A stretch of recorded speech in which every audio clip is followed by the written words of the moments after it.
Saúdo a Igreja de Cristo com a paz do Senhor. Amém, igreja? Amém. É um privilégio muito grande estar aqui com vocês e poder partilhar aquilo que Deus fez na minha vida.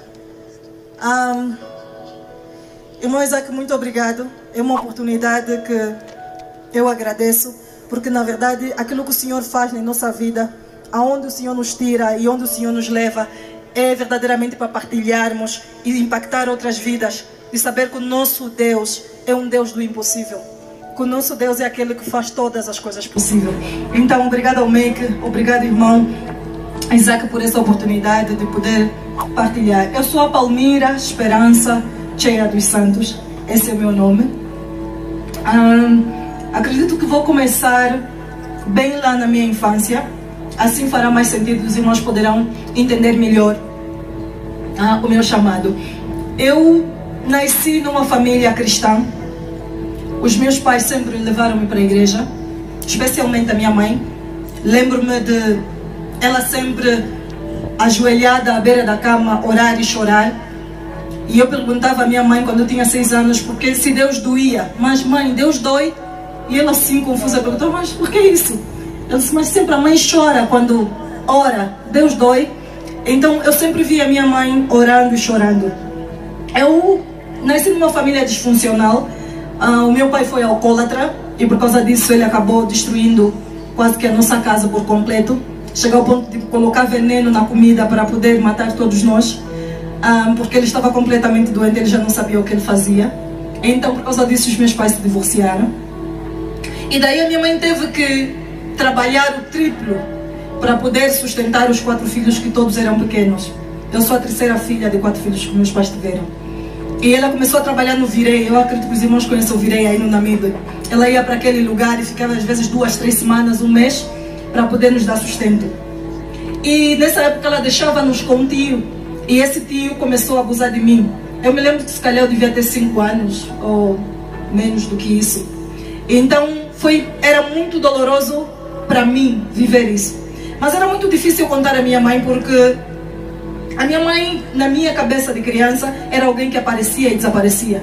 Então não conseguia confiar nela. Então o tempo foi passando e eu fui crescendo. Aos 12 anos, a minha mãe mandou-me para Luanda, para viver com a minha avó e meu avô, porque meu avô tinha se tornado cego e precisavam de ajuda. Então eu fui lá viver, que era para poder ajudar a eles. E naquele ano, sendo uma menina da província, como diz os de Luanda, né, os da província, sendo uma menina da província, encontrei um grupo de amigas. Eu mudei-me para Ieca, porque a minha avó era da Ieca. E esse nosso grupo era de 5 meninas. Elas começaram a ensinar-me as coisas das meninas de Luanda, né? Aquela menina burrinha da província começou a aprender a beber, a andar nas festas. E saíamos às vezes à madrugada, 3, 2 da manhã, para poder ir às discotecas e tudo mais. Eu lembro-me que eu só não vivi uma vida de promiscuidade, porque o fato de ter sido violada fez-me com que eu sentisse medo dos homens. Então, nessa época eu tive um sonho, aos 12 anos.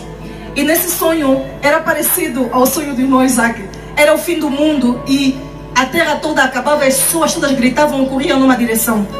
E eu também corria com as minhas 5 amigas que andávamos juntos. E de repente o meu corpo começou a se elevar, como o corpo de algumas pessoas também se elevavam para o céu. Mas essas minhas amigas ficavam, e eu tentava voltar e pegar elas para poder subir comigo e não conseguia, e voltava e nada. De repente o meu corpo subiu para o céu e eu acordei assim também, sobressaltada, com lágrimas, porque foi um sonho muito intenso.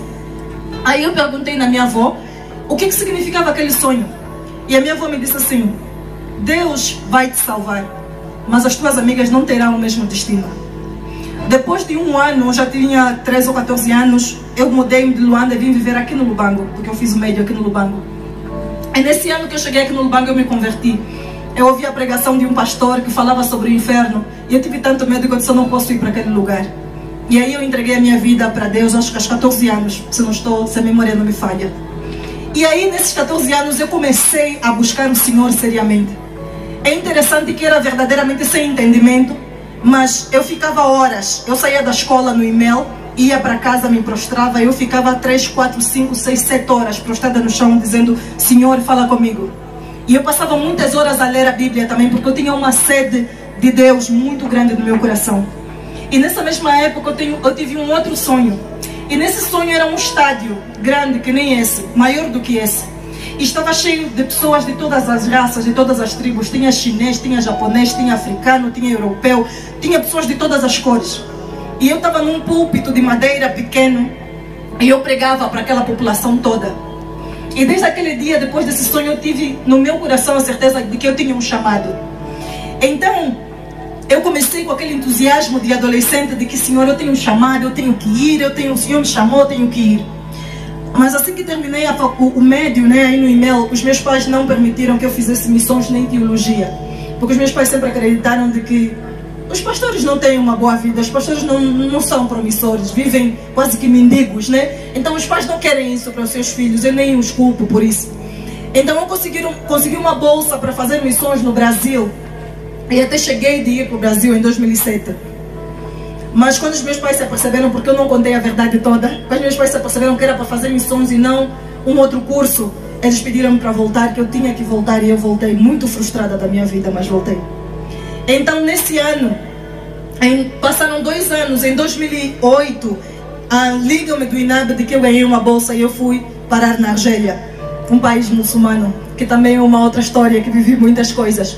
Mas lá no final da minha universidade, em dezembro, eu me lembro de 2013, a passagem de Salmos 45, versículo 10, começou a passar em minha cabeça. Eu nunca tinha lido Salmos 45, 10. Filha minha, deixa a tua casa, a tua parentela, a casa dos teus pais, e apega-te ao Senhor, Ele é teu marido, e Ele te honrará. E tinha um monte de outras promessas lá no final do capítulo, e essa passagem insistentemente passava em minha mente.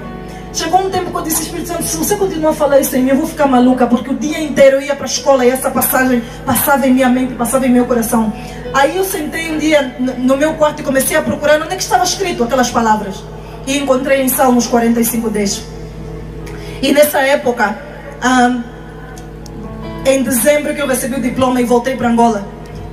Antes disso, antes de voltar para Angola, eu dizia assim, Senhor, tá bom. Eu estou longe da minha parentela, eu não entendia porque que o Senhor está falando aquilo, mas se o Senhor não quer que eu volte dos meus pais, quando eu for para Angola eu não voltarei da casa dos meus pais. Mas passou uns 3 meses até isso acontecer, e a primeira coisa que eu fiz é ir até o Cunene, onde os meus pais estavam a morar, e ficar lá e desobedecer ao Senhor. Nesses 2 anos que eu vivi no Cunene, foi quase que um deserto, porque logo que eu cheguei eu consegui um emprego, por causa da formação e porque falo 2 línguas. Consegui um bom emprego no governo provincial do Cunene. E nessa época eu estava a trabalhar como secretária do governo, como secretária executiva. E tinha muitas regalias, como um motorista particular e tudo mais. E o Senhor insistentemente continuava a falar comigo de que eu deveria deixar a minha casa, a minha parentela, o meu emprego, e que eu deveria aceitar o chamado. Mas eu não queria, eu estava com muito medo. Eu via o meu pastor, que tinha muitos filhos, o quanto ele ganhava. Eu dizia assim, eu tentava barganhar com o Senhor, Senhor, vamos fazer assim, eu tenho um bom salário, se eu trabalhar eu vou conseguir ajudar mais na obra do que ficar sem nada. Mas o Senhor não aceitava isso. Então durante esses 2 anos que eu trabalhei no governo do Cunene, eu não tinha tempo mais para orar, porque eu trabalhava de manhã, de tarde, de noite, eu era muito dedicada ao trabalho. E depois de 1 ano e meio eu comecei a ficar doente, caí de cama e já não ia mais trabalhar. Os meus pais me levaram na Namíbia. Por favor, avisa-me do tempo, porque às vezes acabo me esquecendo. Os meus pais me levaram na Namíbia para fazer consultas. Aí o médico me viu, deu toda a medicação, disse, olha, você parece uma pessoa que não come, que passa, sei lá, horas sem dormir, se calhar, e você precisa de vitamina e tudo aquilo. Mas ainda assim, com a medicação, eu fui piorando e piorando e piorando. Chegou um momento que eu piorei tanto, que eu sentava e o meu coração batia tão lento, que eu tive a sensação que eu estava a morrer. E aí os meus pais, com preocupação, decidiram me levar para Portugal para poder fazer outra consulta lá. Então eu fui para Portugal com a minha mãe. E nessa época, eu lembro de um dia sentar assim na casa de banho, desculpa dizer na casa de banho, mas eu sentada na casa de banho e estava tão mal, eu dizia assim, Senhor, recebe o meu espírito, porque eu sei que eu estou a morrer. E o Espírito Santo me lembrou das palavras de Salmos 45. Filha minha, deixa a tua casa, a tua parentela, a casa dos teus pais. E naquele dia eu disse assim, Senhor, não vou mais resistir ao teu chamado. Eu aceito o teu chamado. Lembro-me que depois disso, eu fiz a consulta com o médico e tudo mais. Depois de eu dizer isso, naquele dia, 2 dias depois, eu fiquei boa. Assim, literalmente eu fiquei bem. Eu comecei a andar, eu comecei a correr. Eu não corria nem andava, eu só ficava deitada ou sentada. Eu tinha sempre que pedir ajuda para poder me movimentar. Então, quando eu voltei de Portugal, eu fui para o Cunene. E naquela semana havia uma semana de avivamento da igreja pentecostal. E vinha um missionário brasileiro para poder fazer esse trabalho, né, de missões lá. E eu me esqueci dos sonhos. É isso. Nessa época dos 2 anos do Cunene, eu sonhava, eu tinha sempre o mesmo sonho. Eu fechava os olhos e eu sonhava a mesma coisa todos os dias.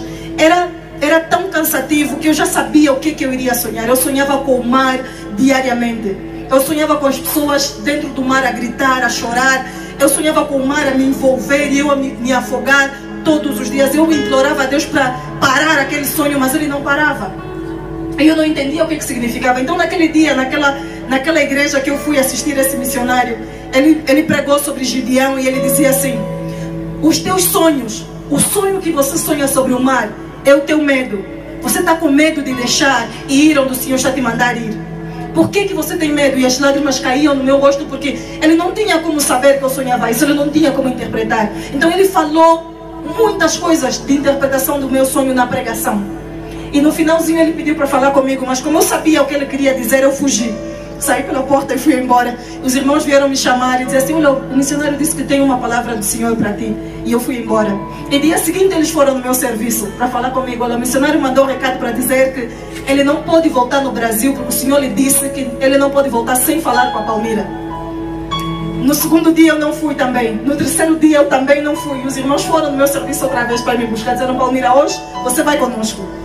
Então eu decidi ir com eles. E quando eu cheguei, encontrei um missionário brasileiro e ele disse assim: Deus mandou te fazer uma pergunta primeiro. Algum dia te deixei faltar alguma coisa? Por que você tem medo? E ele começou a falar muitas coisas que Deus iria fazer na minha vida no futuro. E eu cresci numa igreja conservadora e tudo isso de profecia, profetada, para mim era coisa de pessoas emocionadas. Porque a minha igreja nunca me ensinou com relação a isso. Então eu não acreditava que existia profeta, não acreditava que o Senhor ainda falava desse modo. Então ele começou a falar e para mim não fazia sentido nenhum. Só lhe olhava e no meu coração dizia: mais um desses profetas. Mas havia uma palavra que eu falava em meu coração, que eu orava desde menina, desde os meus 12 ou 13 anos, que eu dizia assim: não vou orar alto, porque Satanás consegue ouvir o que nós falamos, mas ele não ouve os nossos pensamentos. Então essa palavra do meu coração que eu pedi ao Senhor, eu só orava no meu coração todos esses anos. Já tinha passado mais de 15 anos. Eu tenho 31 hoje. Então naquele dia, quando ele continuava a falar, de repente ele parou. E ele falou exatamente as palavras que só eu e Deus falamos. Só o Senhor sabia. Eu parei, eu disse: fala, Senhor, que a tua serva ouve. E desde aquele dia, eu cheguei na minha casa, eu disse assim: mãe, pai, o Senhor me chamou e eu estou indo embora. Os meus pais ficaram revoltados comigo. A minha mãe deixou de falar comigo, eu fui falar com o meu pastor. O meu pastor pediu para eu contar o meu chamado, lhe expliquei, ele disse: filha, você tem um chamado. Ele orou comigo, me abençoou, e ele até que me deu boleia para ir onde o Senhor me mandou. Porque o Senhor tinha me dito para ir para o lugar onde Ele me mandou, mas não tinha dito aonde. Eu orei, Ele me disse para ir para Luanda. Eu não sabia se Luanda eu iria ficar na casa de quem. Aí ligou a minha amiga missionária, uma moça que eu conheci num dos acampamentos da MPC. E ela disse: olha, o Senhor me falou que era para você vir viver aqui em minha casa. Eu disse: olha, muito obrigada, porque eu estava a orar por isso. Então fui viver com ela em Luanda. E nessa época que eu fiquei, nesses 2 anos que eu vivi com ela em Luanda, ela é uma grande serva do Senhor, que ama o Senhor todo o coração. E o meu maior medo era: Senhor, eu vou viver de quê? Sem emprego, deixar a minha vida, não vou construir. Todos os jovens estão a construir a sua vida, cada um está a construir sua casa, seu casamento, eu vou viver de quê? Vou comer o quê? E depois, porque a minha mãe sempre trabalhou muito e sempre tivemos berço de ouro, agora vou fazer quando não tenho o meu cartão para arriscar, nem mais vou poder viajar. Esse era o meu maior medo, de passar fome. É verdade que nesse ano nós sofremos muito. Houve dias até que nós só tínhamos papa. 2, 3 dias jantávamos papa, deixávamos papa. Mas eu nunca tive alegria em meu coração como eu tive naquela casa. Era uma casa que era só um quarto e sala. A casa de banho era comum com outros vizinhos, que quando você tomava banho, se está chovendo você tem que sair, porque a água do teto todo entra, cai na tua cabeça. Mas a paz do Espírito Santo que falava comigo naquele lugar E a outra dimensão que o Senhor começou a trazer e a falar ao meu coração, eu entendi que não há nada nesse mundo. Não tem carro, não tem marido, não tem casamento, não tem dinheiro, não tem roupa, não tem posses, não tem nada que seja mais precioso ou melhor do que a presença do Espírito Santo. Quando Ele desce sobre você e você reconhece que o Senhor é Deus, quando Ele mostra a glória dEle, e você entende que todas as coisas desse mundo, todos os bens materiais, ainda que você tiver que morrer pobre, não se compara à presença do Senhor. E a partir desse dia eu entendi que aquele que chamou, Ele é fiel para poder sustentar, Ele é fiel para poder cumprir. E depois de vários anos que hoje estou aqui como líder da Mocidade para Cristo, não me tem faltado nada. É verdade que tenho tido dificuldades, é verdade que muitas vezes ando quilômetros a pé para poder chegar no escritório, mas a alegria do Senhor está no meu coração. Eu digo assim: Pai e Mãe, ainda que eu tiver que morrer pobre, ainda que eu tiver que morrer debaixo da ponte e vestir miseravelmente, a alegria do Senhor continua em meu coração, porque o Senhor é bom. Sabe, o Senhor fez muitas outras coisas em meu coração e eu queria só partilhar mais uma. Eu dizia assim para Deus: Senhor, eu nunca mais vou viajar porque eu não tenho dinheiro. Porque quando eu trabalhava no governo, os meus pais tinham posses. Então o dinheiro que eu tinha era só para viajar e comprar coisas. Eu era uma pessoa muito supérflua. Tudo que era dinheiro eu usava para minha aparência ou para ajudar os outros, porque eu sempre sustentei missionários. Então havia uma atividade, um encontro mundial de jovens líderes que estava acontecendo em Lausanne, se calhar alguns irmãos conhecem.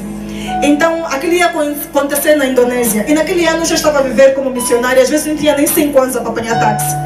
E essa minha amiga inscreveu-me para poder fazer essa formação, e estavam a cobrar $1000 para poder participar. E quando eu fui para a agência de viagem saber quanto é que custava 580 mil kwanzas a passagem daqui de Angola para a Indonésia. Eu disse: Senhor, esse dinheiro eu vou tirar onde, Pai? Não tenho como, não tenho nem 100 para apanhar táxi. Como é que eu vou ter 500 mil kwanzas? $500 milhão.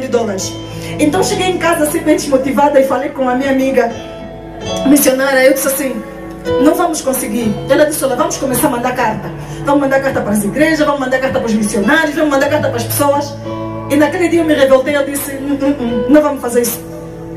Senhor, você me tirou lá da minha casa. Eu estava bem lá onde eu estava, Pai.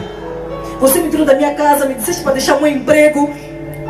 Agora eu tenho que pedir, implorar nas pessoas por dinheiro para poder viajar. Não vamos fazer isso. Não vamos enviar carta para ninguém. Nós vamos orar. Se o Senhor é Deus, Ele fará. Eu lembro-me de que uma semana antes da viagem, ela não tinha me falado que ela havia partilhado com algumas pessoas sobre a viagem. Ligaram-me lá da Indonésia, mandaram-me um e-mail, na verdade, e disseram assim: irmão Palmira, já não precisas mais pagar os $1000, porque os missionários do Brasil, da América, contribuíram e pagaram a tua estadia, os $1000. E 3 dias antes da viagem, um dos irmãos, que ele até já faleceu o mês passado, doeu-me muito, ligou para mim. Nós fomos para lá, para a Aliança Evangélica, e ele, que é o líder era o líder da Solidariedade Cristã, ele chegou e disse assim: Palmira, nós temos o teu bilhete. E eu fui para lá. A minha amiga tinha dado a minha cópia do passaporte, né? E quando ele pegou o bilhete e me entregou, eu abri, e aquele passaporte custava, aquela passagem custava 580 e tal mil kwanzas, $500 milhão. Eu disse assim: nem que eu tivesse, se eu fosse rica, eu nunca teria a possibilidade de comprar um bilhete a esse valor, a $500 milhão. E ele disse: você vai para essa formação. Naquele dia eu entendi que todo o ouro, toda a prata, tudo pertence ao nosso Deus. Não tem dinheiro. Na verdade, quando a Bíblia diz que o Senhor não negará aos seus bem algum, isso é verdade. Se nós estivermos alinhados com a sua vontade, Ele jamais negará bem algum. Então esse foi um dos milagres que o Senhor fez na minha vida, esse bilhete de passagem. Eu fui nessa formação e fiquei no hotel e não paguei nada, nem um tostão. Então esse é o testemunho da minha vida, de que Deus é bom. E se Ele te chamou, não tenhas medo. Hoje eu quero dizer para você que Deus tem te chamado e batendo a porta do teu coração. Não tenhas medo. Eu tive muito medo, eu demorei 2 anos. Quase morri de tanto insistir em resistir ao chamado. Mas no dia que aceitei, hoje eu digo assim: não tem nada. Eu digo à minha mãe, que ficou meses sem falar comigo, e hoje ela até já entende, porque muitas vezes ela liga para mim: filha, ora por mim. O Senhor, quando Ele te chamou, até com os seus inimigos Ele te reconcilia, porque o Senhor é bom. E Ele vai fazer caminho onde parece não ter caminho. E Ele vai te levar para lugares onde você jamais imaginou estar. E hoje eu sou a prova viva de que o Senhor é bom. E Ele pode fazer infinitamente mais daquilo que nós pensamos, ou imaginamos, ou pensamos algum dia poder existir. E nos leva para lugares que jamais poderíamos pisar com nossos pés. Aleluia. Aplauda ao Senhor porque Ele é bom, porque Ele é digno. Aleluia.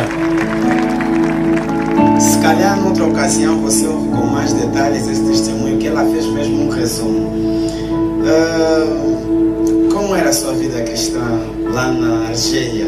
Só um pouquinho.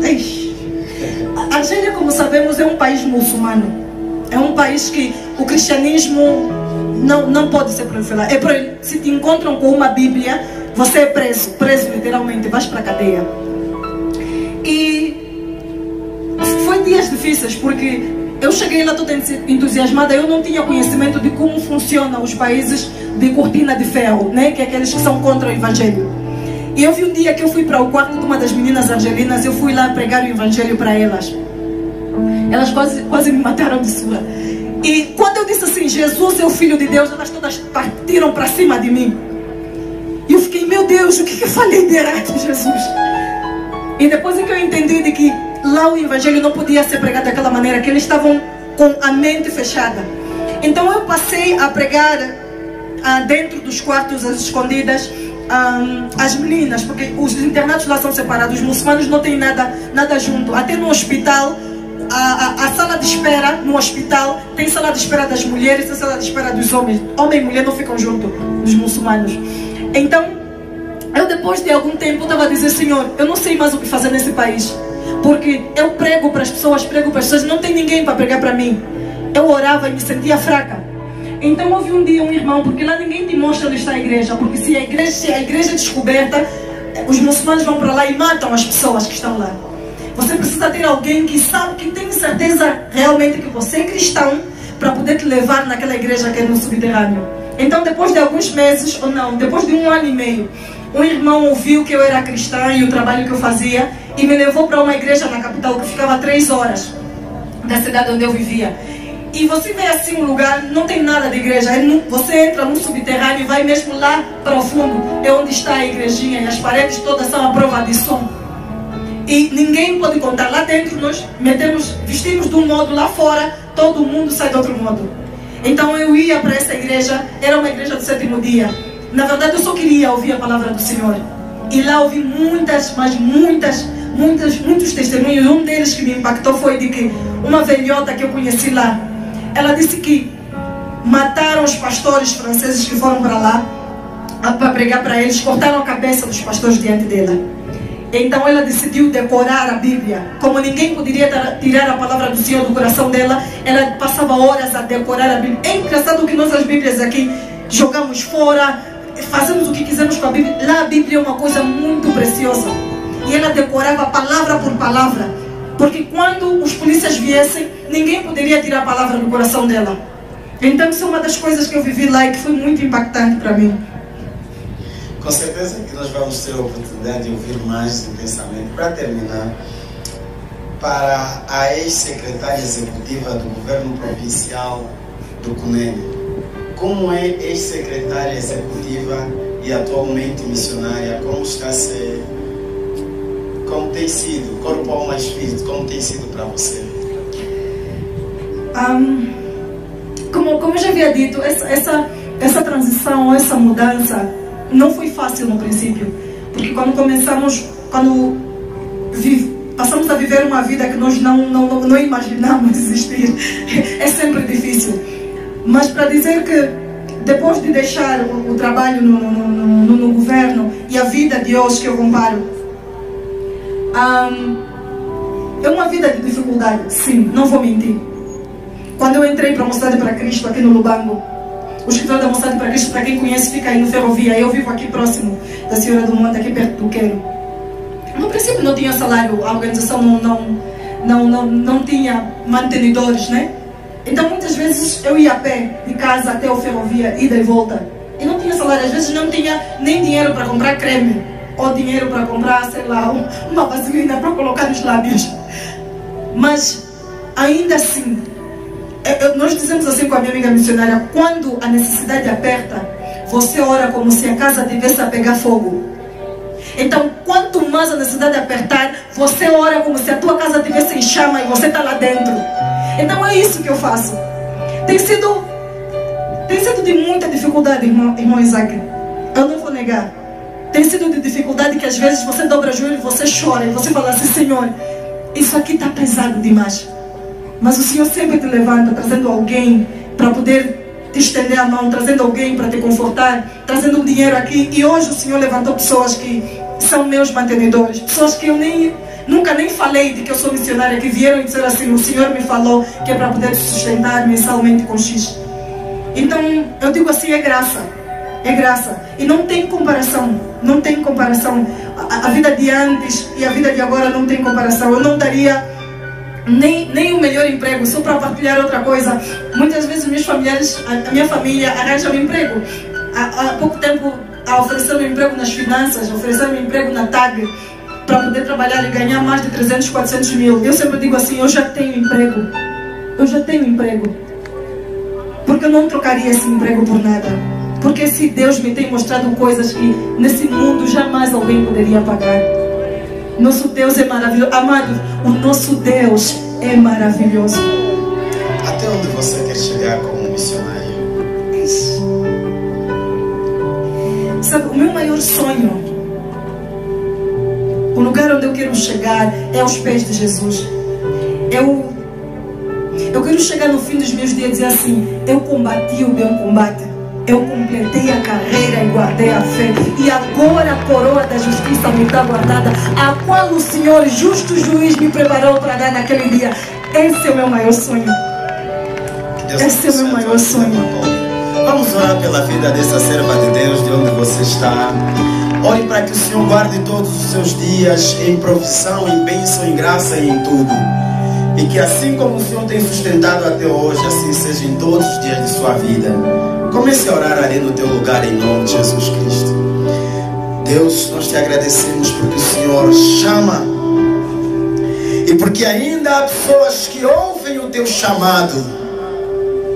E nós oramos nesta noite para que o Senhor fortaleça aqueles que têm chamado, Pai. Sabemos que não é fácil a experiência que tua serva viveu e que muito ainda ela tem por fazer. Mas Deus, o Senhor é forte e a tua força é suficiente para capacitar aqueles que o Senhor tem chamado. Glorifica o teu nome na vida da tua serva e que essa luz, Pai, permaneça em cima da mesa para a iluminação de todos que estão na casa. Profetizamos mais de ti sobre sua vida, hoje e eternamente, para a honra e glória daquele que vive pelos séculos dos séculos. Amém. Aplauda o Senhor Jesus. Deus abençoe, irmã Palmeira. Sucesso e muito êxito na obra missionária. Deus abençoe.